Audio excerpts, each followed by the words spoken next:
Assalamualaikum warahmatullahi wabarakatuh. Salam sejahtera untuk kita semua. Adik-adik mahasiswa, mari kita lanjutkan kembali kuliah elemen mesin 3. Kita sampai bab ke-6, subbab yang ke-6 juga. Beban statis utama. Beban statis yang dibawa oleh bantalan yang tidak berputar dinamakan beban statis. Besarnya beban statis didefinisikan sebagai beban radial statis atau beban aksial statis. Ini kasusnya, kalau beban radial statis saja, ini khusus untuk bantalan bola dan rol radial. Jadi bantalan radial saja. Kemudian kalau beban statis aksialnya, ini kasusnya khusus untuk bantalan bola dan rol yang aksial atau truss.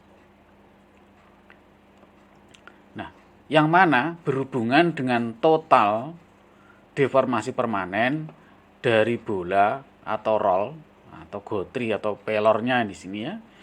Nah, dan risknya atau lintasannya pada saat kontak tegangan paling besar sama dengan ini 0,001, jadi 1/10.000 kali diameter bola atau roll. Jadi beban statis yang mana yang menyebabkan bola bantalan itu, menyebabkan pelornya atau gotrinya itu ya, itu mengalami deformasi hanya 1/10.000 kali ya, 10.000 kali dari diameter di situ ya, dia mengalami deformasi, mengalami perubahan bentuk ya, yang 1/10.000-nya saja ya, itu disamakan beban statis. Tapi deformasinya sudah permanen, artinya nggak bisa kembali lagi seperti semula. Nah, ini menurut standar IS ya, besarnya beban statis utama yaitu CO untuk bantalan bola dan roll adalah ini untuk bantalan bola radial ya, seperti ini ya. Outernya, innernya, lubang porosnya di bawah di sini ya. Nah, itu rumusnya CO sama dengan FO dikalikan I kalikan Z kalikan D kuadrat kalikan cos alfa. Ini kita hanya menggunakan rumus yang sudah ada saja. Kayak ini rumus dari percobaan. Di mana I ini adalah jumlah baris dari bola dalam setiap satu bantalan. Jadi kalau cuma satu saja ini satu, I-nya satu. Kalau double ya double row seperti ini. Nah, seperti ini double row di sini. Ini dua baris, I-nya sama dengan 2. I-nya sama dengan 2. Kalau seperti ini 1. Kemudian Z-nya ini jumlah bantalan dalam satu baris. Jadi jumlah bantalannya itu, jumlah bolanya itu, pelornya itu ada berapa dalam satu bantalan itu. Ya, dalam satu baris itu ada berapa. Kemudian D-nya diameter bola. Nah, ini diameternya berapa ini? Diameter bolanya ini berapa? Kemudian satuannya milimeter ya. Kemudian alfa ini sudut kontak. Ya, ini sudut kontak antara garis aksi beban bola dengan bidang yang tegak lurus dengan sumbu. Nah, bidang tegak lurus dengan sumbu itu yang ini.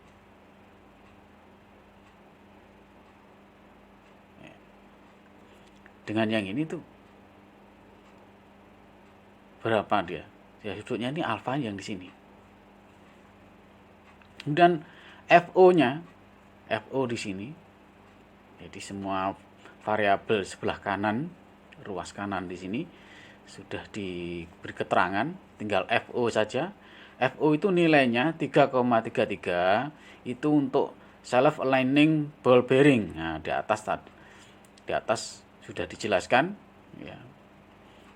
model dari self aligning ball bearing. Kemudian yang kedua, FO sama dengan 12,3, ini untuk bantalan ya yang kontaknya radial dan angular.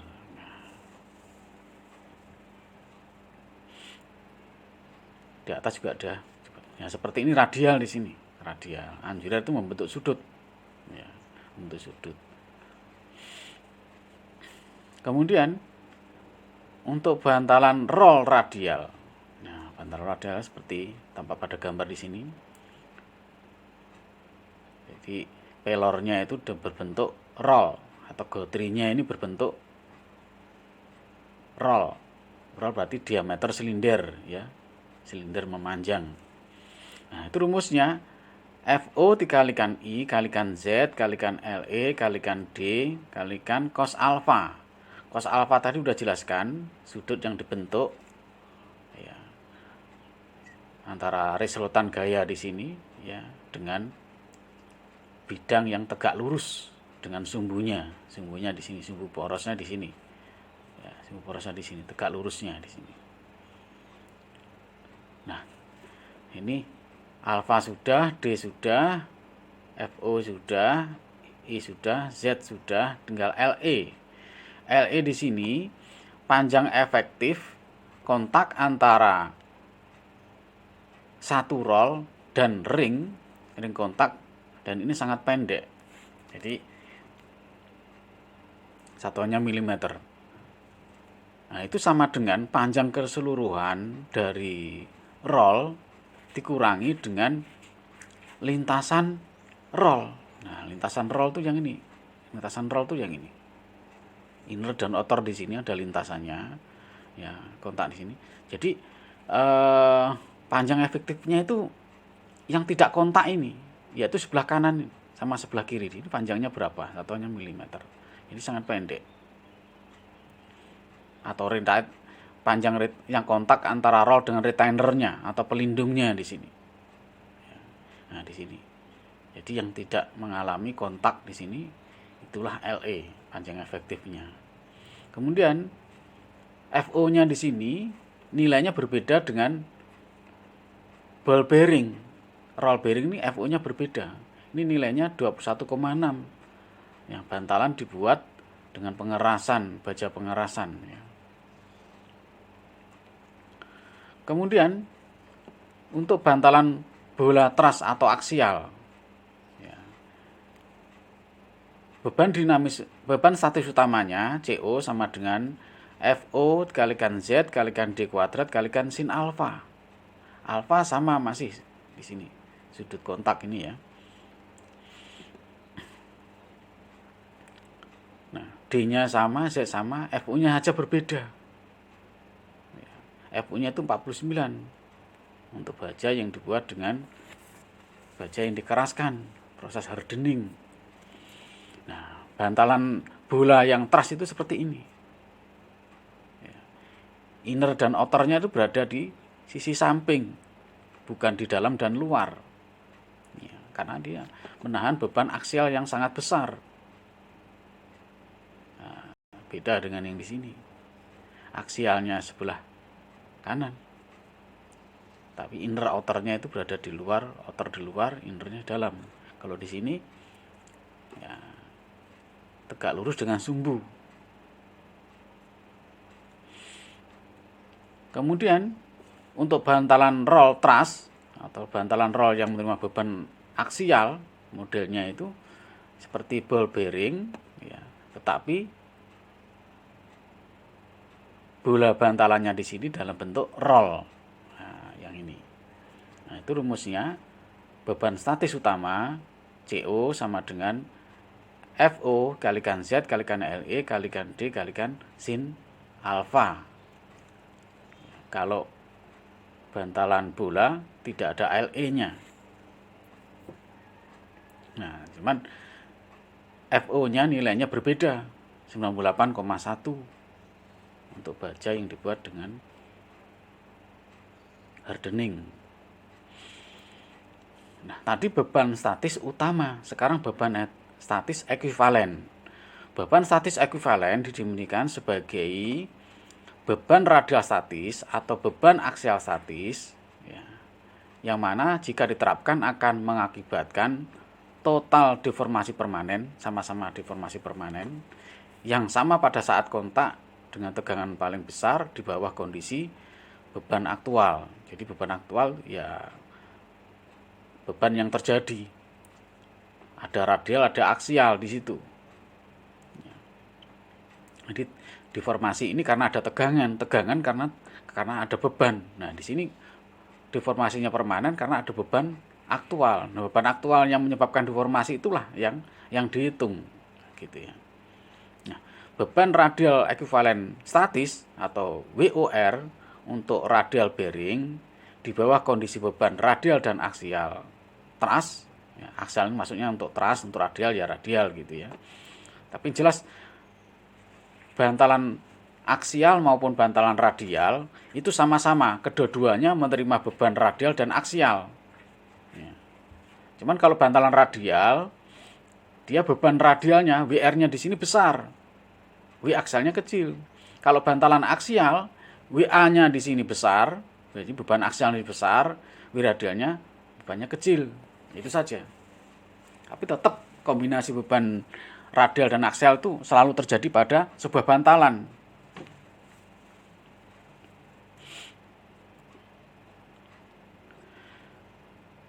Jadi beban radial ekuivalen statis atau WOR itu sama dengan XO dikalikan WR plus YO dikalikan WA.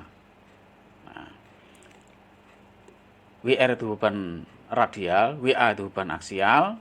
Kemudian XO di sini faktor beban radial. Jadi XO di sini faktor beban radial dan YO itu faktor beban aksial atau thrust. Nah, ini menurut standar IS. Ya. IS itu India standar. Ya, itu juga sebenarnya mengacu pada internasional juga. Kalau Indonesia itu SNI, nah begitu ya. Di sini nilai XO dan YO ya, pada bantalan untuk bantalan radial ya. Nah, di sini khusus untuk bantalan radial. Jadi kalau nanti menjumpai soal khusus radial ya Anda bisa menggunakan tabel ini. Sekarang tipe bantalannya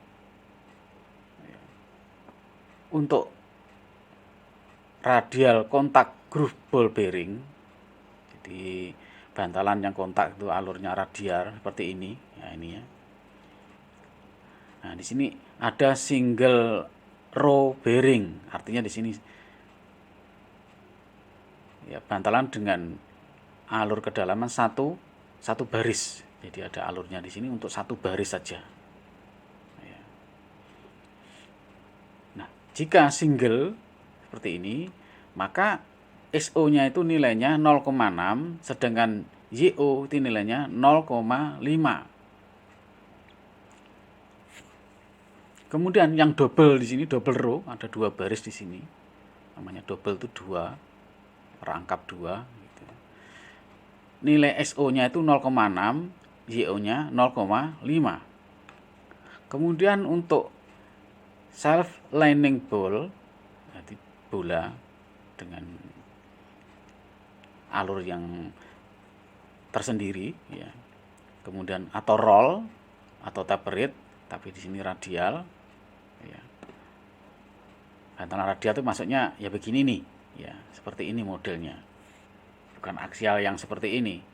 Nah, bukan yang seperti ini maksudnya, khusus yang innernya di dalam, outernya di luar, itu maksudnya itu ya. Yang single row XO-nya itu 0,5, YO-nya itu 0,22 kutangan theta. Nah, nanti berapa kemiringannya theta-nya nih. Yang double row ya X0-nya itu 1, kemudian Y0 0,4 kutangan theta. Kemudian untuk angular kontak group bearing, ya, jadi sudut kontaknya, jadi alfanya itu 15 derajat, YO-nya 0,5, kemudian XO-nya 0,5, YO-nya 0,46. Kalau yang double, XO-nya 1, YO-nya 0,92 dan seterusnya. Ya. Yang sudutnya 40 derajat, ini nilainya. Nah, ini tabel yang harus diikuti mengacu pada standar. Kemudian umur bantalan. Umur bantalan didefinisikan sebagai jumlah putaran atau waktu jam pada saat putaran konstan, yang mana bantalan beroperasi sebelum salah satu elemen bantalan mengalami kelelahan. Jadi kalau bantalan itu sudah salah satu dari bolanya itu mengalami pecah, ya, itu sudah rusak parah. Ini sebelum dia mengalami kelelahan malahan. Jadi sebelum mengalami kerusakan, itu dianggap umurnya sudah selesai. Jadi tidak menunggu selesainya, nunggu rusak begitu, tapi sebelum rusak. Ya, di sini seorang perancang memilih bantalan itu harus berdasarkan pemakaian dulu. Jadi pemakaiannya itu untuk apa? Baru kita menentukan umur. Setelah menentukan umur, baru memilih bantalan yang umurnya nanti 500 jam itu yang mana? Bantalan yang mana? Nah, itu. Nah, sekarang klasifikasi, ya, umur bantalan berdasarkan pemakaian. Kalau pemakaiannya digunakan untuk alat-alat ukur, ya, alat-alat ukur atau jadi untuk pengujian, maksudnya begitu, alat ukur pengujian atau mekanisme pada atau bantalan ini yang dipakai pada pintu sliding, ya, pintu sliding. Karena alat ukur misalnya kayak pengujian puntir, nah di lab kita ini ada praktikum fenomena dasar untuk puntiran ada. Jadi mengukur sudut puntir, ada beban puntir, ya, bendingnya juga, ya. Nah, di situ sudut puntirnya, nah itu kan pakai klaker, ya, atau pakai bantalan, dan itu pemakaiannya kan hanya sebentar saja, sebentar dan tidak tiap hari, ya, gitu kan, hanya pada saat praktikum, jadi hanya pada saat praktikum saja. Itu namanya alat-alat pengujian. Kalau di perusahaan ya hanya pada saat untuk menguji saja, dan itu jarang-jarang banget. Nah, gitu. Kemudian mekanisme pada pintu sliding itu, bantalan yang dipakai pada pintu sliding itu kan hanya berapa detik saja. Ketika orang lewat masuk, buka, kemudian tutup lagi, itu kan pemakaiannya hanya beberapa detik saja. Nah, itu bantalannya itu umurnya itu sekitar 500 jam. Nah, 500 jam ini bisa 10 tahun. Bisa dibayangkan satu hari digerakkan misalkan pintu sliding itu berapa detik, atau alat pengujiannya itu. Di lab kita ini sudah sekitar 15 tahun belum pernah diganti itu. Harusnya lab kita itu untuk perawatannya, alat uji yang menggunakan bantalan itu ditutup dengan plastik supaya tidak ada debu yang masuk. Karena kalau ada debu yang masuk, dia akan menghambat sehingga sudut puntirnya dengan beban yang diberikan itu dari tahun ke tahun, mahasiswa yang dulu praktikum dengan yang terakhir datanya menjadi berbeda sudut puntirnya, karena semakin seret, ya, semakin pelumasannya kurang karena ada kotoran, debu dan sebagainya, sehingga bantalan itu menjadi efisiensinya menjadi rendah, sehingga akan menghambat beban, sehingga sudut puntirnya menjadi berbeda. Makanya konstanta pegasnya, konstanta dari atau modulus elastisitasnya. Nah, kalau pegas ini konstanta pegas. Kalau pada material, pada pengujian fenomena dasar itu modulus elastisitasnya menjadi tidak konstan lagi, padahal material itu untuk satu material konstan. Nah, seperti itu. Ini umurnya pendek, yang paling pendek itu alat-alat ukur. Kemudian mesin pesawat terbang. Karena mesin pesawat terbang ini risikonya sangat besar dan putarannya sangat tinggi sekali, ya. Maka umurnya itu dibuat pendek juga, 1000 sampai 2000 jam. Karena putaran mesin pesawat terbang itu perlu bantalan, itu putarannya itu sampai 40.000 RPM. Jadi 1 menit itu berputar 40.000. Nah, itu ada sudu-sudunya. Kalau itu tidak diperhatikan umurnya, ya dia diperhatikan sekali, semua elemen-elemen pada mesin pesawat terbang ini sangat diperhatikan betul. Ya. Pemakaiannya berapa jam, mulai dari running starter sampai berhenti mesinnya itu dicatat betul, itu dilaporkan oleh pilotnya, itu berapa lama pemakaiannya itu.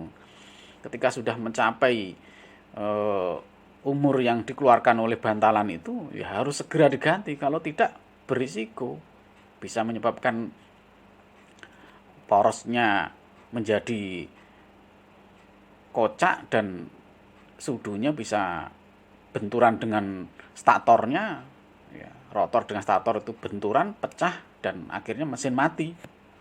Kalau udah mati, salah satu mati, ya berisiko. Makanya banyak pesawat yang dipaksakan akhirnya dia mengalami kecelakaan di sini. Kemudian mesin yang digunakan untuk periode singkat atau sebentar-sebentar dipakai, yang mana jika terjadi kerusakan itu tidak menimbulkan resiko yang serius. Ya, contohnya hand tools, ya mesin gerinda tangan, mesin bor tangan, mesin serut, ya mesin jigsaw tangan. Nah itu umurnya lebih panjang sedikit, 4.000 sampai 8.000 jam. Ya, mesin alat-alat bantu angkat pada bengkel, kemudian mesin-mesin pertanian, kemudian crane atau derek pada ya ketika pada bengkel, ya misalnya alat uji tarik kemarin itu beratnya itu berapa ton, itu 10 ton, ya. Itu untuk ngangkat, untuk mendirikan, memindahkan,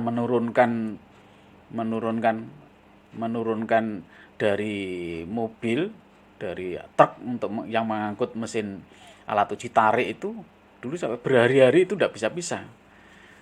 Kren yang dipakai untuk kren atau derek yang dipakai untuk memindahkan ini, dia hanya mampu 3 ton. Akhirnya dicari, ya, alat ukur yang bisa memindahkan sama. Nah, itu termasuk diantaranya itu.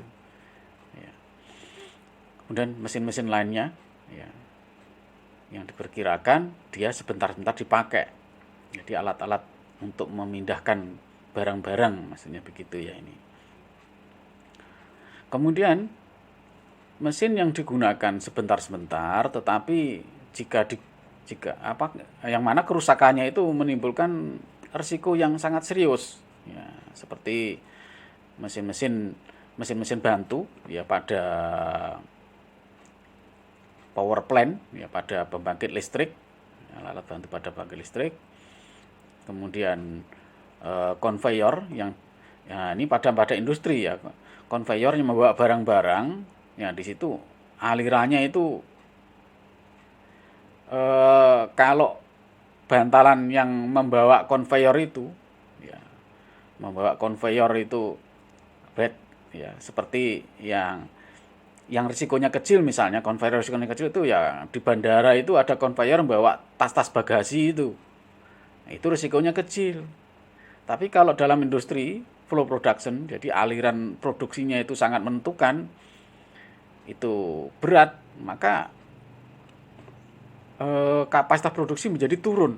Nah, gitu. Atau kalau dia harus tepat posisinya, dia menjadi tidak tepat.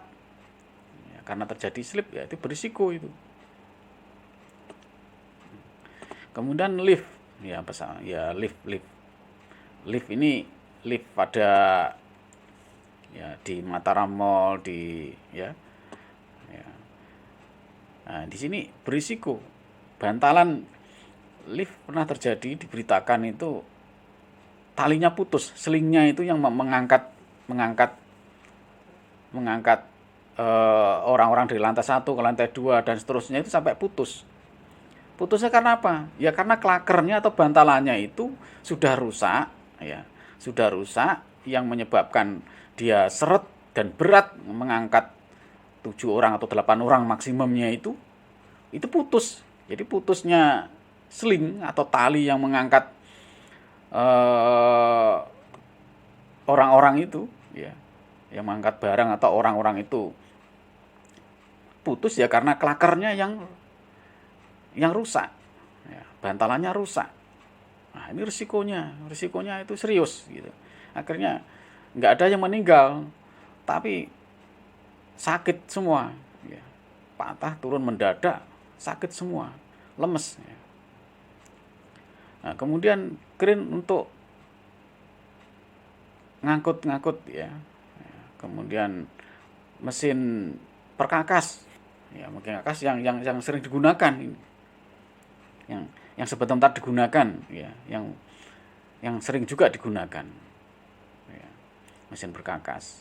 Nah, itu umurnya 8.000 sampai 12.000. Kemudian mesin yang bekerja 8 jam per hari dan tidak selalu secara penuh digunakan. Jadi walaupun 8 jam per hari tapi tidak full dia, tidak full seperti motor listrik ya, kemudian gearbox pada umumnya gitu ya. Nah itu 12.000 sampai 20.000 jam. Kemudian mesin yang digunakan 8 jam per hari tapi secara penuh digunakan seperti mesin-mesin industri teknik, kemudian kren untuk ngangkut ya, kren ini derek ya. Derek untuk ngangkut barang-barang, kemudian nah ini fan klaker yang dipasang pada fan ventilasi blower ya. Kemudian poros klaker pada poros-poros alat hitung ya, alat hitung barang ya, bukan alat hitung pada kasir, bukan ya. Nah, itu umurnya panjang dia, 20.000 sampai 30.000. Kemudian jadi dipilih bantalan yang umurnya panjang, jadi yang lebih bagus lagi. Bukan berarti yang pendek di sini seperti pesawat terbang di sini dia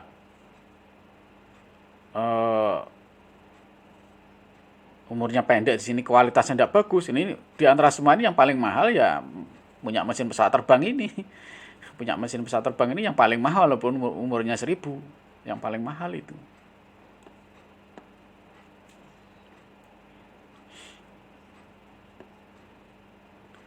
Kemudian mesin-mesin yang digunakan 24 jam per hari. Kompresor, pompa, ya, mesin angkat ya, atau kerekan di sini mesin perkapalan ya, kapal di sini. Naval vessel ini mesin kapal ya. Itu 40.000 sampai 60.000 jam. Karena ini 24 jam nyala terus. Nah, sekarang yang terakhir itu mesin-mesin yang digunakan yang bekerja ya untuk ya 24 jam per hari, tetapi dia sangat urgent sekali ya. Sangat urgent sekali. Jadi dibutuhkan sekali keandalannya karena dibutuhkan ya. Kalau misalkan dia mengalami kerusakan, salah memilih bantalan, itu merugikan orang banyak begitu ya, merugikan orang banyak.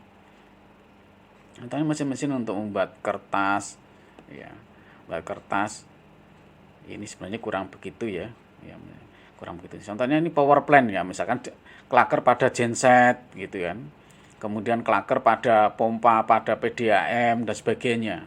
Kalau rusak, kan suplai air ke masyarakat menjadi terputus. Kemudian kalau pada genset ini, genset yang 24 jam nyala ini, itu kan 24 jam nyala terus. Kalau dia klakernya rusak, maka listrik menjadi padam.